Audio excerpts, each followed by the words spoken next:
देवरानी और जेठानी का रिश्ता कैसा हो पार्ट 2। जैसा कि मैंने पिछले वीडियो में बताया था कि ये बातें हम डिस्कस करेंगे, उसमें से 5 बातें हमने पिछले वीडियो में डिस्कस कर ली थी। बाकी बातें हम इस वीडियो में देखेंगे। अगर आपने पार्ट 1 नहीं देखा है तो कृपया देख लीजिए, उसका लिंक मैंने डिस्क्रिप्शन बॉक्स में डाल दिया है। अब छठी बात है, दोनों एक दूसरे के दोस्त बने, दोनों एक दूसरे का सहयोग करें, बुराई ना करें।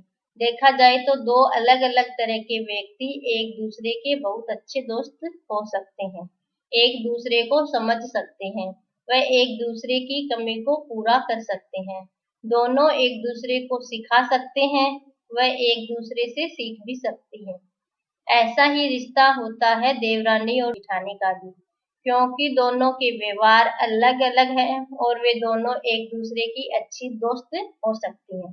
7वीं बात है, किसी की अच्छी बात है तो उसकी तारीफ करें, उसे मोटिवेट करें और दूसरों के सामने भी उसके काम की तारीफ करें, क्योंकि जब उसे पता चलेगा कि आपने उसकी तारीफ की है दूसरों के सामने तो उसे कितना अच्छा लगेगा।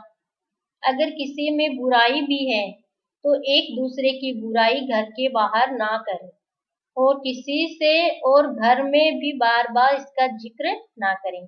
जैसे कि किसी के मान लीजिए भाई की जॉब नहीं लग रही है तो बार बार उसका जिक्र दूसरे लोगों के सामने न करें, जिससे कि उसे इंसल्ट फील हो। 8वीं बात है, मिलजुल कर झगड़े का हल निकालें। जैसे कि कभी कोई बात हो भी गई जाए तो उस बात को बढ़ाएं नहीं और उसका जिक्र बार बार ना करें और किसी दूसरे से तो इसका बिल्कुल भी ना करें और आपस में मिलजुल कर समस्या का हल ढूंढ लें, क्योंकि झगड़ा आप दोनों के बीच हुआ है तो उसका सॉल्यूशन भी आप दोनों के पास ही है, किसी तीसरे के पास नहीं। 9वीं बात है, दोस्त और दुश्मन। तो इस तरह से आप एक दूसरे के दोस्त बन सकती हैं और देखा जाए तो यह आपके लिए अच्छा ही है, क्योंकि आपको घर में उनके साथ रहना है और अगर आप अपने दोस्त के साथ रहेंगे घर में तो आपके लिए कितना अच्छा होगा, आप हमेशा खुश रहेंगी। और अगर आप उनको अपना दुश्मन मानेंगी तो आप सोचिए कि आप घर में हमेशा एक दुश्मन के साथ रह रही हैं, तो क्या आप घर में रह पाएंगे? क्या आप अपने आप को खुश रख पाएंगे? आप खुद ही सोच लीजिए कि आपको घर में किसके साथ रहना है, अपने दोस्त के साथ रहना है कि अपने दुश्मन के साथ रहना है, और उसके साथ उसी तरह का व्यवहार करिए। 10वीं बात है, छोटी छोटी बातों में पति को शिकायत नहीं करें। मान लो कि अगर कोई बात हो भी गई है तो उसे अपने स्तर पर ही सुलझा लें, उसे अपने पति को हर छोटी छोटी बात ना बताएं, क्योंकि पति को आप बार बार फोन करेंगे या बात बताएंगे तो सामने वाली सोचेंगे कि जेठानी या देवरानी ने अपने पति को बता दिया और जेठ जी या देवर जी के सामने मेरी बुराई की, तो उससे बात और बढ़ जाएगी और झगड़ा लंबा खिंच जाएगा।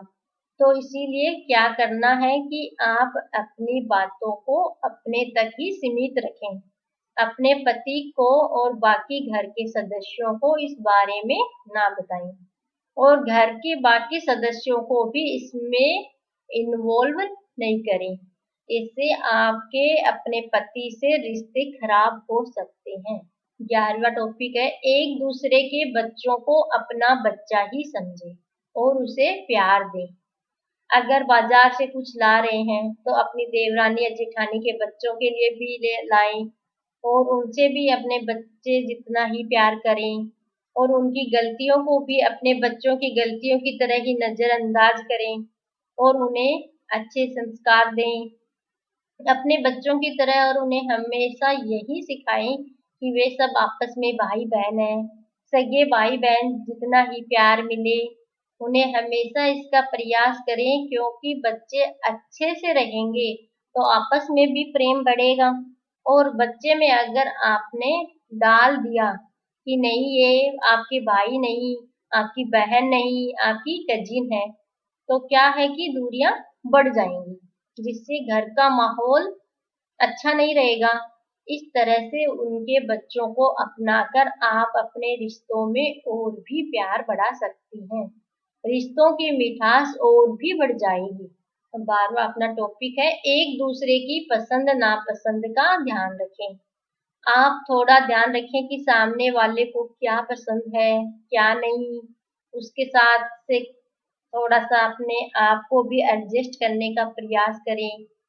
कोशिश करें कि उनको पसंद है, जैसे कि टीवी में कोई शो पसंद है या खाना बनाना पसंद है, तो उनके कामों में थोड़ी हेल्प कर दीजिए और उनके कामों में थोड़ी रुचि भी रखें और एक दूसरे के साथ थोड़ा टाइम स्पेंड करें और दूसरों की पसंद का इसे पता चल जाएगा।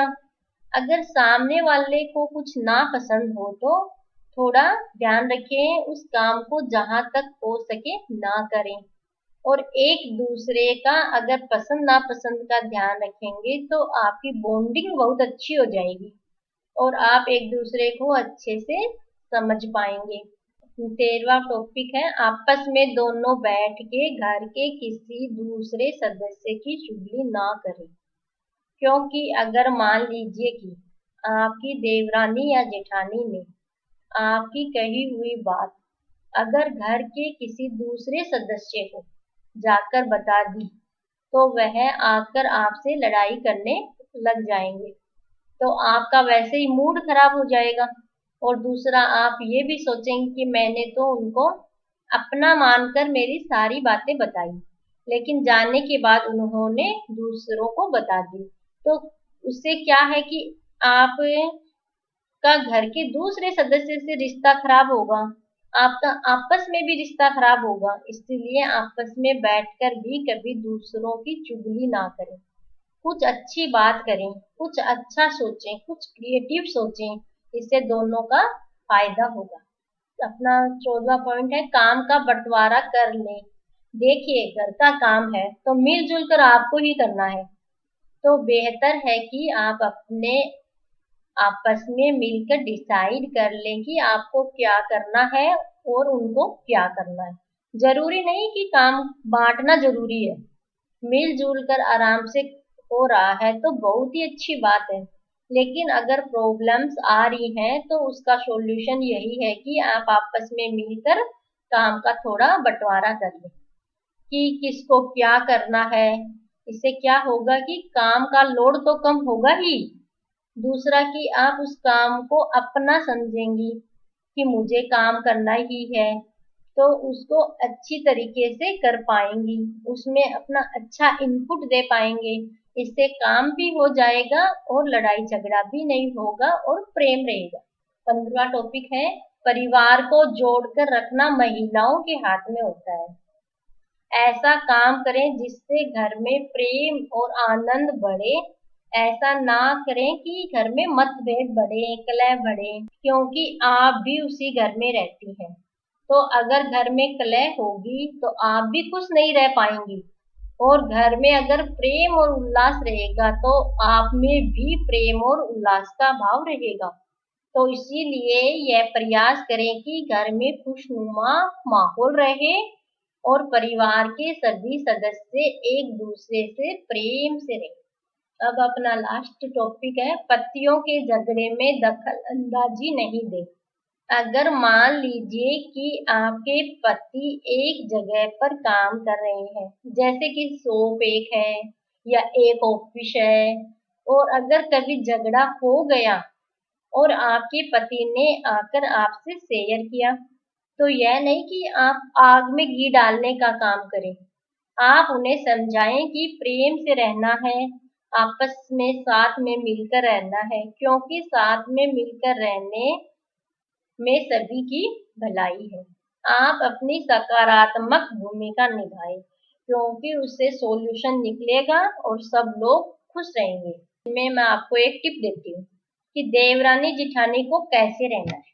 देवरानी का इंग्लिश में पहला वर्ड डी से शुरू होता है और अंतिम होता है आई, तो मतलब डी आई, दी। दी तो अपनी बहन को बोलते हैं तो उसको अपनी बहन की तरह माने देवरानी को। और जेठानी में पहला अक्षर जे और लास्ट में है आई, हो गया जे आई।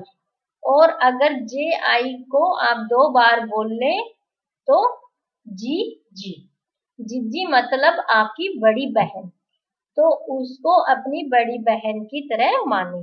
तो इस तरह से आप एक दूसरे को प्यार देंगे तो आपका रिश्ता बहुत अच्छा रहेगा और आप हमेशा खुश रहेंगे। 3 ऐसी बातें जो हमें नहीं करना है। तो अभी तक हमने बहुत सी बातें सीखी जिससे हम अपना रिश्ता बेहतर बना सकते हैं। अब हम जानेंगे 3 ऐसी बातें जो हमें नहीं करना है। फर्स्ट है, सामने वाले को बेवकूफ ना समझे। कई बार हम ऐसा बोलते हैं जैसे कि सामने वाले को कुछ समझ में नहीं आ रहा है, जैसे कि वो बेवकूफ है, लेकिन सामने वाला सब जानता है, समझता है। हो सकता है कि आपके सामने कुछ ना बोले, आगे जाकर ऐसे रिश्तों में खटास आ जाती है। सेकंड है, दूसरों के हर एक काम में दखल अंदाजी ना करें। आप निर्धारित करें कि दूसरों के किस काम में दखल अंदाजी करना है, किसमें नहीं, क्योंकि हर एक काम में इंटरफेयर करने से सामने वाले को बुरा लग सकता है। थर्ड है, अपनी सारी बातें शेयर न करें। कई बार फ्लो में हम कुछ ऐसी बातें भी बोल देते हैं कि वह सामने वाले को नहीं बताने की है। इन बातों का सामने वाला कई बार गलत फायदा उठा लेता है, जैसे कि पति पत्नी के बीच के कुछ पर्सनल बातें। तो ऐसी बातें हमें बोलने से बचना है। अब है, देवरानी जेठानी के साथ रहने से क्या क्या फायदे हैं, आइए हम एक नजर डाल लेते हैं। तो पहला है, आपकी बहन की कमी पूरी हो जाएगी। आपको ससुराल में आपकी बहन भी मिल जाएगी। आप अपनी देवरानी जेठानी को अपनी बहन ही समझें। दूसरा, जब आप तकलीफ में होंगी तो आपकी कुछ हेल्प हो जाएगी। तीसरी बात है, आपको कहीं घूमने जाना है या शॉपिंग पर जाना है तो पीछे से आपके बच्चों को संभाल लेंगी। चौथा है, जब कभी वह बाजार जा रही हो तो आप भी अपने कुछ सामान उनसे मंगवा सकती हैं, तो आपको बाजार जाने की जरूरत नहीं होगी। पांचवी बात है, आपके घर में बातें आपके घर के बाहर नहीं जाएंगी। छठी, घर में हंसी खुशी का माहौल रहेगा। सातवीं बात है, जब आप उसकी हेल्प करेंगे तो आपको भी अंदर से अच्छा फील होगा। आठवीं बात है, आपका स्ट्रेस और डिप्रेशन कम होगा और आप खुश रह पाएंगे। नौवीं है, आपके बाकी घर के सदस्यों से भी अच्छे संबंध रहेंगे। 10वीं है, आपके बच्चों को दोहरा प्यार मिल पाएगा। इस तरह से आपको आपस में मिलकर रहना है, प्रेम से 2 बहनों की तरह। तो आपको ये वीडियो कैसा लगा हमें जरूर बताएं। इसके अलावा और भी कोई पॉइंट अगर आपके दिमाग में आ रहा है तो कमेंट बॉक्स में लिखकर जरूर बताएं, हम उसमें इस वीडियो में ऐड कर देंगे। और अगर आपने सब्सक्राइब नहीं किया तो सब्सक्राइब कर लें ताकि आगे आने वाले वीडियो आपको मिलते रहें। और अगर आपको लगता है कि यह वीडियो किसी और के भी काम का है तो तुरंत शेयर करें। तो इसी के साथ आपसे अलविदा लेते हैं। धन्यवाद।